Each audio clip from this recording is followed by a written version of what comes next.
Welcome back to K-Nation. KU men's basketball had a couple of polarizing games this week, as we've seen already, so now it's time to talk about them. Yeah, we got the perfect guest for that. Nick Springer, Rock Chalk Sports Talk. If you listen to the radio in Lawrence, you've heard him on there Monday through Friday, every single day. We've had Derek Johnson on, your co-host. Nick, thanks for being here.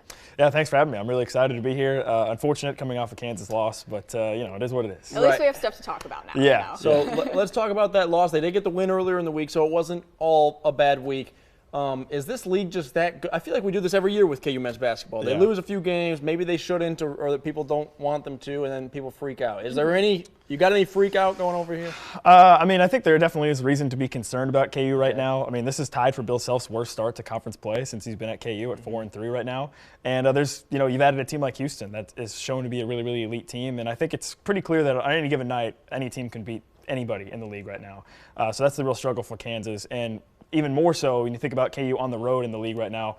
They've played 3 of their easiest road games earlier in the season, and they were 1-2 in those games. And they lose another one against Iowa State. Now they're 1-3 on the road in conference play. And you look at their final road games they have coming up, they're very, very difficult. Games like Kansas State, Baylor, Texas Tech, environments that are going to be really jacked up to play KU. So, yeah, it's a little precarious position for Kansas. I think basically the loss to Iowa State just essentially means that now their room for error is gone, and they're probably going to need some help on top of that. Whereas if they're able to beat Iowa State, move to 5-2 in conference, and still be in that second position in the conference, they'd feel a little bit better about their situation. But now, of course, with that loss, they're probably going to need to pick up some wins that they maybe aren't favored to win in. And on top of that, probably going to need some other teams to lose, like a Houston and even like a Texas Tech also. Yeah, obviously that Iowa State game is the freshest on our minds. What's going to be the first thing that you bring up in your guys' show this week?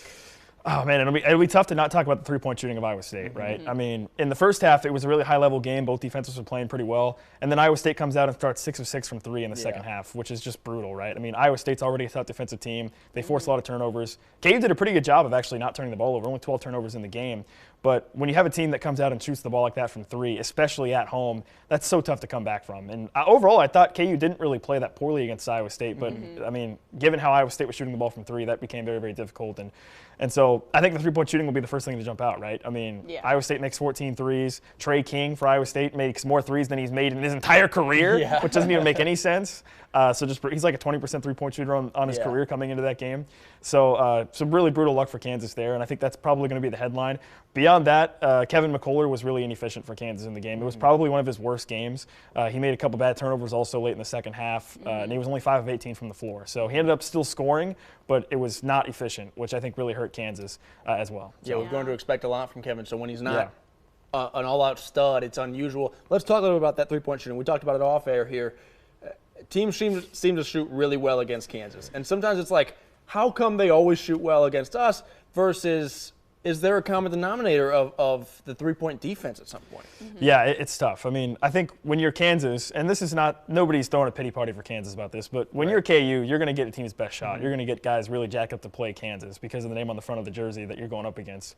So I think that factors into it. And, like this game against Iowa State, Kansas I thought was doing a pretty good job overall defending. There were a couple times that Iowa State got open, but, like I said, a guy like Trey King, who is a 20% three-point shooter, on the scouting report, it probably says in bold letters, leave him open. Yeah, don't get out and then he on hits, him. 3 or 4. So stuff like that, that's really, really hard to kind of game plan for, right? Like you can't game plan for a guy that's not a three-point shooter to just go off like that, which makes it, I think, extremely difficult for Kansas. But yeah, there was actually an interesting article by Ken Palm that was in The Athletic that kind of talked about the randomness of three-point shooting. And the example he used was Kentucky. They played VMI, and VMI shot, I think, 40% against them. And then VMI played 3 other opponents in their conference and shot like 28%, right? So the question is Kentucky's three-point defense that worse than those low-level conference teams, or is it just more randomness? So there's definitely some randomness involved, and I know probably fans don't love to hear that answer because it's like, well, okay, what do? You just kind of pull your hair out when you see guys go off like that. But, yeah, it's tough because, you go back to the West Virginia game, same deal with a guy like Raekwon Battle, who was not particularly great three-point shooter either, about 27% coming into that game. And he hits a bunch as well in the game. So it's definitely frustrating for Kansas. And Bill Self and the players are going to say all the right things like, hey, we need to do a better job defending. But there definitely is some randomness to it. But, yeah, I mean, like, how do you plan for a team to go 6 of 6 and start from 3 in the second half? So. I don't think I've ever hit 6 threes in a row in my life. So. No, me neither. All right, Nick, well, thank you so much for joining us. We really appreciate it. Yeah, thank you, guys.